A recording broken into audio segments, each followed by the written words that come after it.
Hello, Power Partners. Welcome. It's our informational playground. It's the barnyard of Starstyle. Be the star you are. Coming to the airwaves under the auspices of Be the Star You Are charity and broadcasting on Voice America Media. This is the Empowerment Channel. I am your host, Cynthia Brian.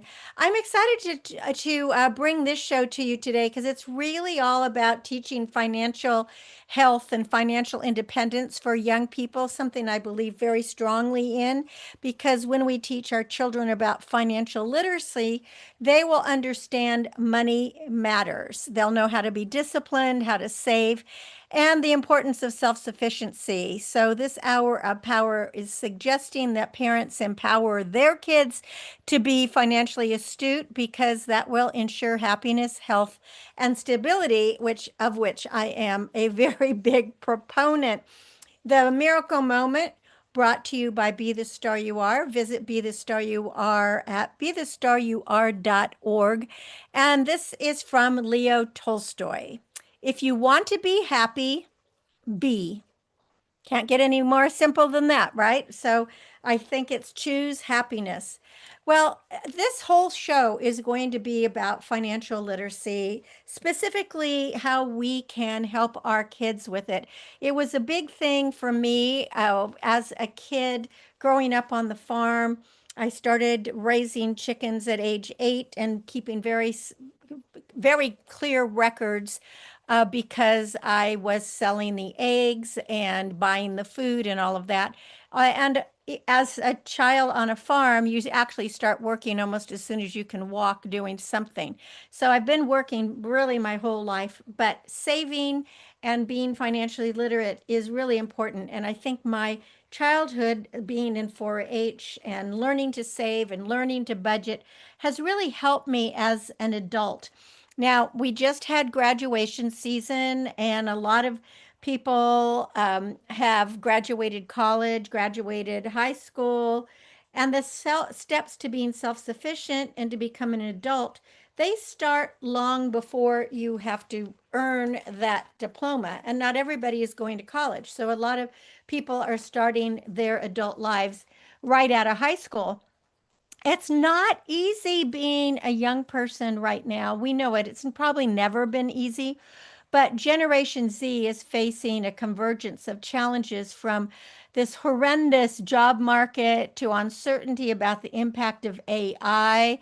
My my my engineer and I were just talking about how you can't make a phone call anymore and talk to a real person. It's always AI. It's like, where did real people go? And of course, a lot of people who are submitting um, job resumes, they're being read by AI. So a real person isn't even getting to see their personality. And of course, the rising cost of living. So mental and emotional health are also remaining very pressing issues. In the 2026 World Happiness Report that was released this last March, it noted a market decline in happiness among our youth here in North America compared with 15 years ago. And that report also highlighted the negative correlation between social media use and well being. And this is a concern that is being echoed by healthcare professionals, parents, teachers, and pretty much, I mean, even the young people themselves. So, adolescents and young adults are so much more connected in terms of social media, their phones, their networks, but yet they are incredibly lonely.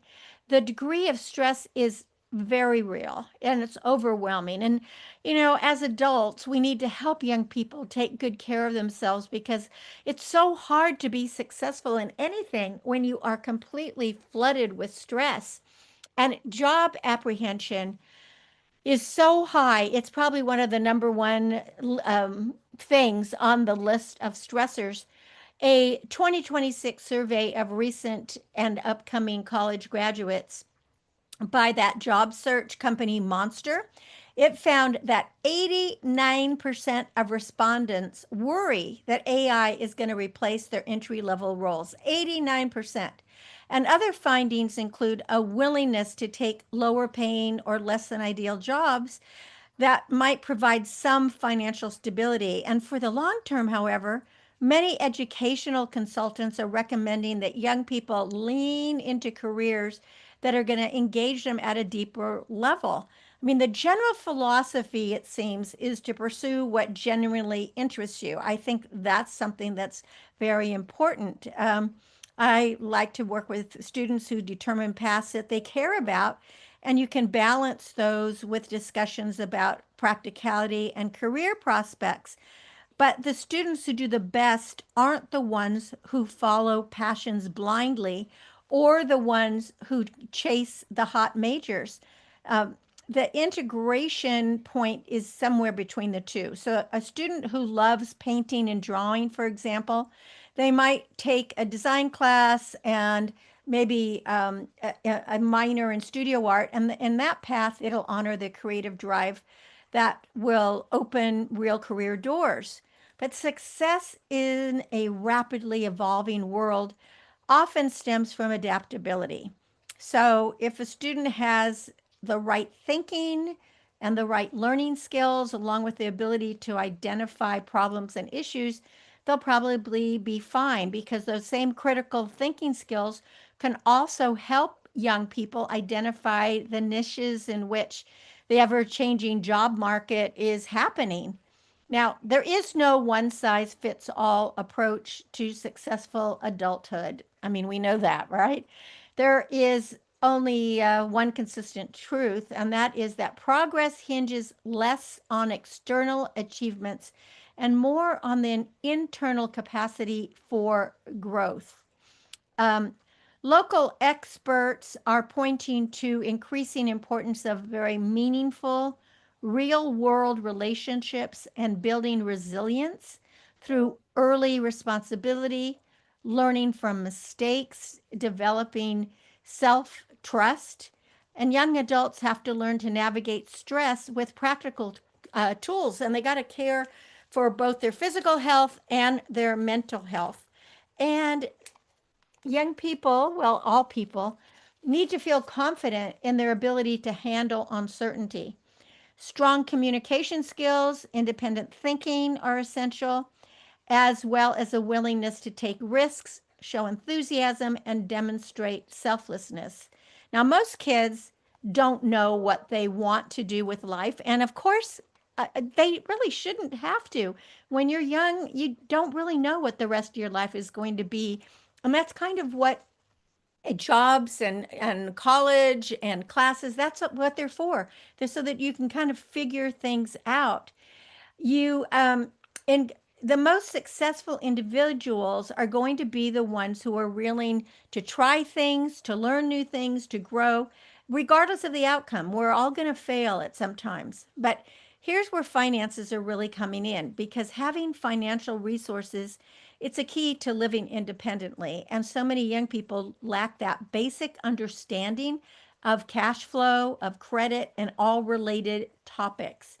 In a 2025 Personal Finance Index survey, Gen Z respondents had the lowest levels of financial literacy of any studied generation. And to address that gap, something that California did, although it's not going into effect until 2030, 2031, was they actually added a course in personal finance to high school graduation requirements. Now, to me, I think you have to start with financial literacy when the kids are young, whether that's through an allowance or a point system or just giving them jobs around the house or encouraging them to save their money. But learning about money has to begin early. That is my personal opinion, but I think a lot of financial advisors would testify to that as too, because parents start teaching their children age appropriate money lessons as early as possible. It's easier for the kids to grasp it. So, the sooner you can normalize keeping an open dialogue about money with your kids, the better. I mean, you want to be a person they know that they can go to with money questions and concerns. I mean, I was in the store recently with my little 4-year old granddaughter, and I told my two little granddaughters that I was going to buy them each one thing. Well, the littlest one kept saying, well, I want this and I want that and I want the other thing. Whereas the older one, it was fun. She was starting to explain to her littler sister, no, she told us we can have one thing. We have to save our money. So I thought that was a good lesson, kind of peer to peer. So we have to prepare young people to thrive on their own. And it's probably one of the most valuable gifts a parent, grandparent, guardian can give to their children. um, we have to reiterate the idea of encouraging smart money habits from a young age.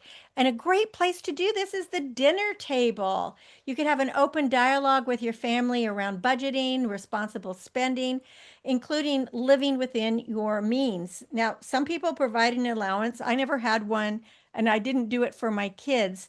But we did pay for certain work around the house and give them points so that they could buy stuff. And that gave them a very conscientious work habits and taught discipline and appreciation for how to earn a dollar.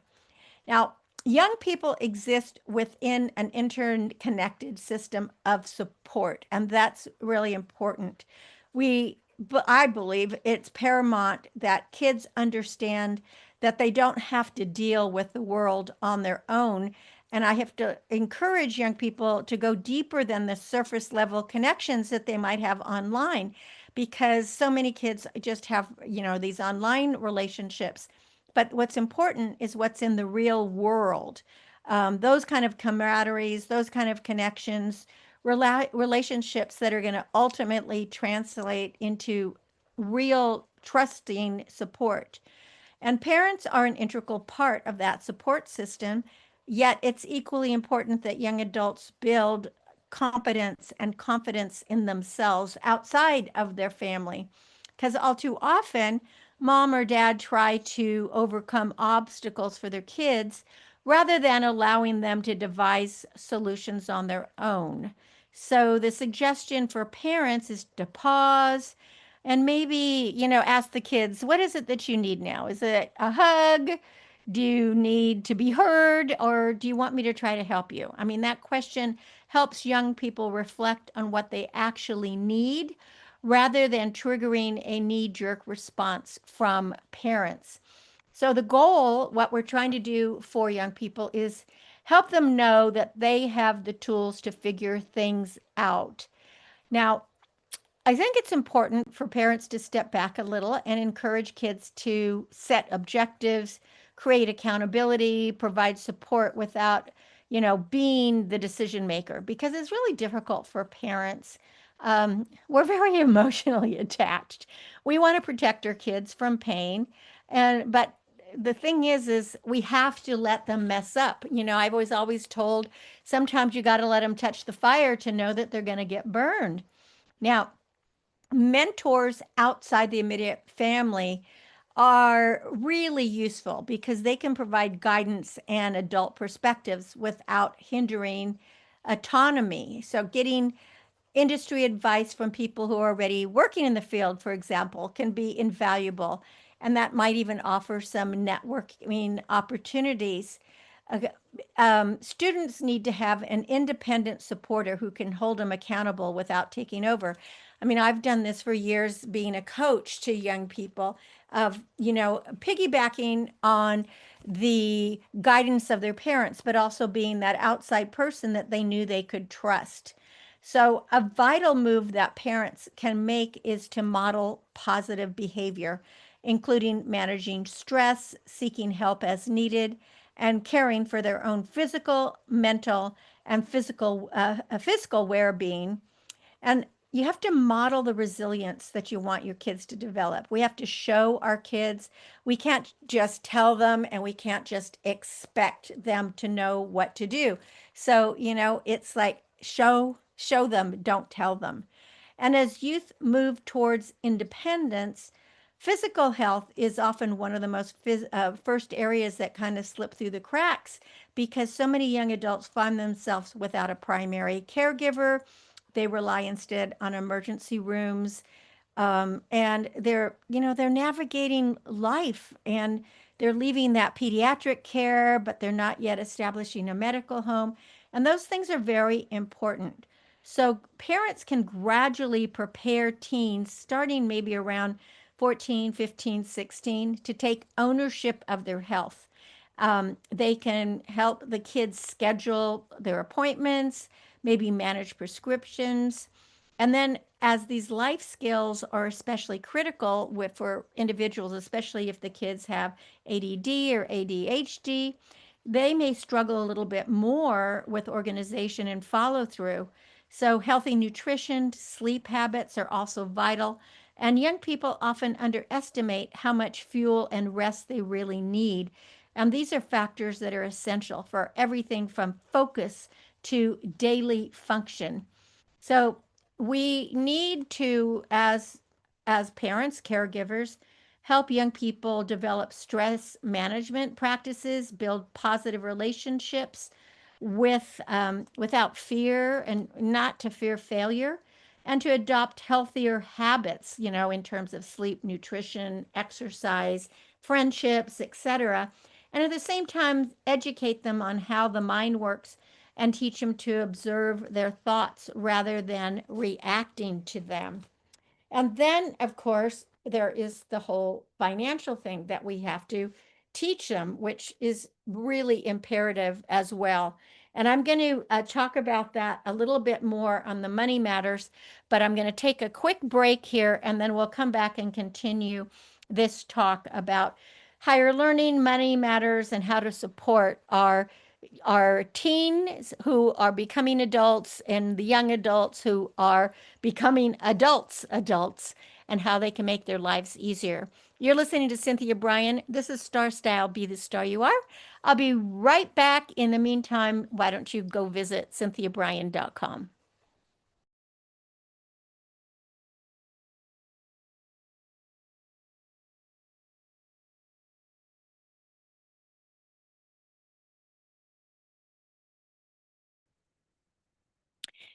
These are some tips for helping your business to thrive. If you want to grow your business, experts agree that you need to do a few things. You need to brand and create brand awareness. You need to partner with compatible companies and assemble a team of the best professionals. Motivate and inspire employees. Do what you are best suited for and then hire other people to do the rest. Establish your uniqueness and individuality. Focus, focus, focus.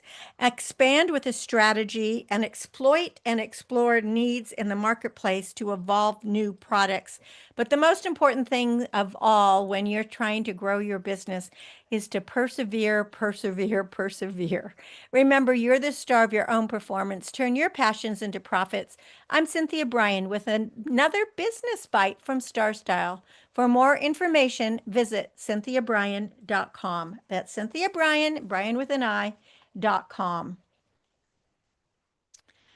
Well, we are back and we are on the Voice America Media Empowerment Channel. I'm Cynthia Brian, and this show is Star Style, Be the Star You Are. Before I get into the money matters, because this is a whole show that I'm talking about how to empower your youth with not only money matters, but with their health, etc. One of the most important things that we can do is to set some boundaries around the usage of social media, including keeping phones out of the bedroom at night and tracking screen time. It's probably more crucial than ever before because sleep is so important. And many students are so massively overstimulated, they're accustomed to instant gratification through all those apps and social media, which also become an escape when they feel bad. And instead of learning to manage their internal state, they turn outward for distractions. So, if parents partner with their kids to reduce the screen time and find a balance by seeking out some real world interests like theater or volunteering, community work, a part time job, or any other endeavor, because no kid wants to have their brain rot for 12 hours a day. And unfortunately, screen time is up to 8 to 12 hours a day right now. Now, college has traditionally been a post high school path for many young people. Although, with this advent of AI, there's this huge renewed enthusiasm for blue collar work. what we're seeing is real growing interest among students and families in skilled trades, which is fantastic, and applied technical paths. And that's partly because AI is reshaping what entry level knowledge work looks like, and partly because families are reassessing the cost to the college, 4-year degree and certain career paths. I mean, so many college students are in debt, and we don't want to be in debt. So, college isn't the path for everybody. And those who opt for higher education, they do benefit from critical thinking and autonomy and decision making skills. And additionally, so many colleges offer that communal environment which fosters social emotional development, helps with goal setting, accountability, communication skills, reading and writing fluency. These are all very important indicators of long-term success, and that's what we want for our kids. We want our kids to be self-aware and okay with challenges, with failures, um, with ambiguity, because industries are changing faster and faster. And sometimes universities can also provide career opportunities like networking or internships or work experiences, and that can help students secure employment after graduation. So if you are going to go to college, you should find out if the college or university helps with placement afterwards, because nothing matters more than considering whether or not the child is going to be a big fish in their pond. And no student has benefited from a university that failed them. And we have to find the right ones. But getting back to money matters, the financial landscape looks really different from the ones navigated by like my generation with paper checks and cash giving way. Now everything is tap to pay, mobile payments. And these are really convenient options, but it can make it more difficult for people to stay connected to those real realities of account balances and cash flow, including the need to create a budget. If you're kind of you're going paycheck to paycheck, or you don't have the money, you really need to have a budget. And you need to know what your cash inflow is, your cash outflow, your debt management, and you have to invest. And cash flow is really about timing. It's not just what money will come in or out, but it's when. So it's important to know when your bills are due and when you get paid. And a lot of young people don't really get that, especially if they're working for tips. I mean, I was a waitress forever. They might be freelancing or doing gig work. Cash flow thinking helps you avoid overdrafts, those late fees, and that feeling of, oh my gosh, am I going to be able to pay the rent? So before young people go out on their own, they should have a clear understanding of how to pay their bills, of housing expenses. They need to know how rent, insurance, utilities add up, and even smaller expenses like takeout food or streaming services. All of these can add up to hundreds of dollars a month that they probably never thought about before because it was something their parents were taking care of. And if you're living without roommates, moving into a less expensive area or renting a smaller space, or maybe even staying at home while saving for a down payment for a condo, or even, a down payment for a rental. These might be strategies that could cut some housing costs. Young adults who do remain at home, they can still save and they can contribute to the household. Maybe they work out some kind of formal agreement with their parents, and that'll promote responsibility and budgeting.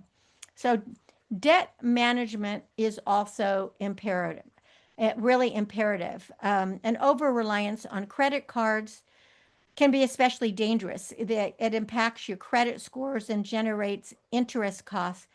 I'm a big believer in never putting anything on a credit card that you can't pay by the end of the month, because when you're paying those minimums, depending on your credit card, you could be paying 20% to 29% or more, and you never get out of debt. It's so hard to bounce back from that. So it's so important not to get yourself into that financial hole. You don't want to start off with bad habits. You have to have a control of your spending. You have to know how much money you make. Have to know how much money you spend. And you want to invest a little bit, even if it's a couple dollars a month. All of these things help inform how successfully you will be financially. The banks can offer tools. They can offer like automatic transfers from checking to savings to help your customers prioritize keeping money in reserve. They can also disable overdraft protection to prevent overspending. What else? Families can take advantage of checking and saving accounts geared towards students. Many of these student accounts have no fees, and there are sometimes parental controls so that they can be monitored to keep the kids on track. And before opening a joint account or adding a young person to an authorized user on a credit card, even though it's a good way to establish credit or even co signing a loan, parents have to really be aware and they have to discuss the problems and talk through the solutions in advance because having these conversations about the consequences of any missed payments up front will avoid any confusion and conflict later. A young adult needs to realize how their financial missteps could even affect their parents. And that means if they can't pay the bill balance on a credit card, they've got to pay something on it and talk to the family about it. Now, investing is usually not top of mind when you're a young person, especially when you're living on a limited budget.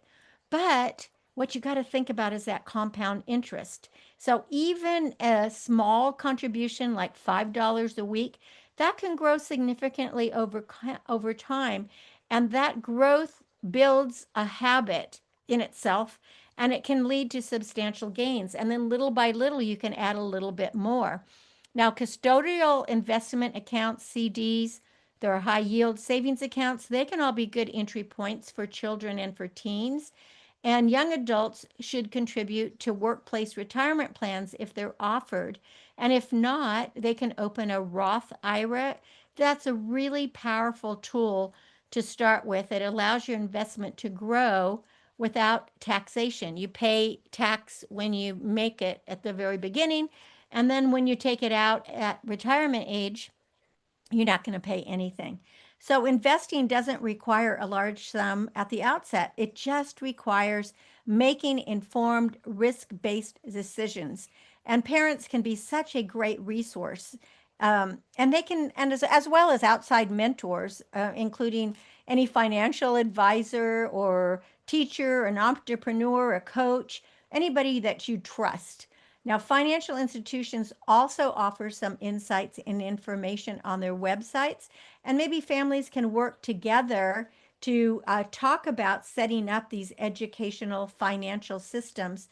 Now, investment advice from AI or social media, however, take it with a grain of salt because platforms like TikTok or AI tools, they might be helpful, but it's important to validate any financial information with knowledgeable professionals because AI is powerful and it's continued to grow in importance, but it's not fully reliable. And anything you see on social media or TikTok, it could be a scam. So you got to be very, very careful.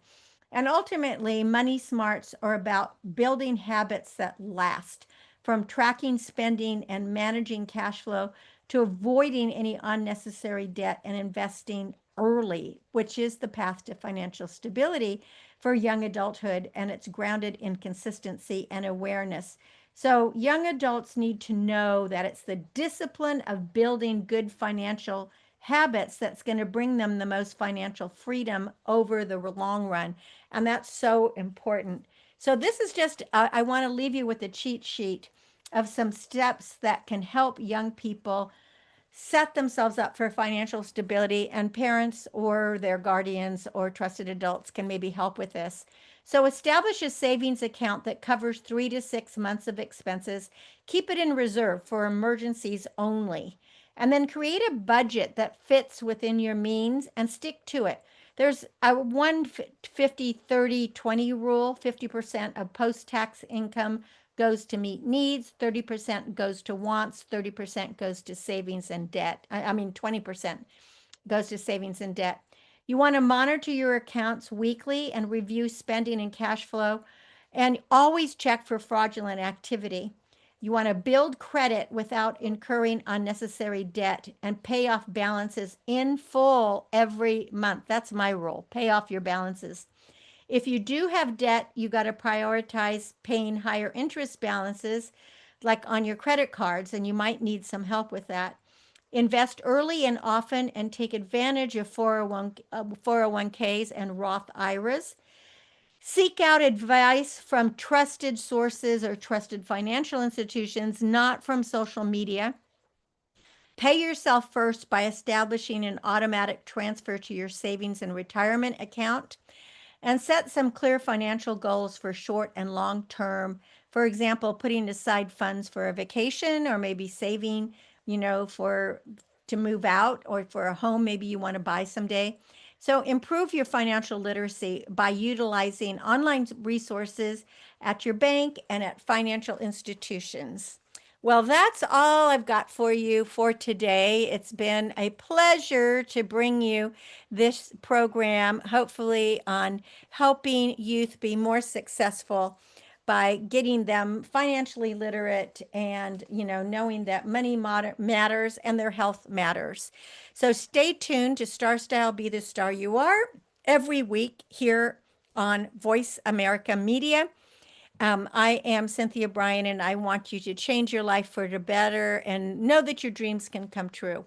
For more information about Starstyle Productions or to purchase any of my 12 books, you can visit cynthiabrian.com. There is a Starstyle store right there. You can get autographed first edition copies. To get involved with Be the Star You Are charity, know what's going on, volunteer, make a donation, please go to bethestaryouare.org. My aim, as always, is to encourage, inspire, inform, amuse, and motivate. See beyond your physical being. Know you are already the star you dreamed of becoming. Cherish the past, dream of the future, and celebrate every moment of your life. And until next week, when we play again here on the Starstyle Playground, remember that love always wins, kindness always prevails, and smiles will keep us happy. My name is Cynthia Brian, and I'm with Starstyle Be the Star You Are.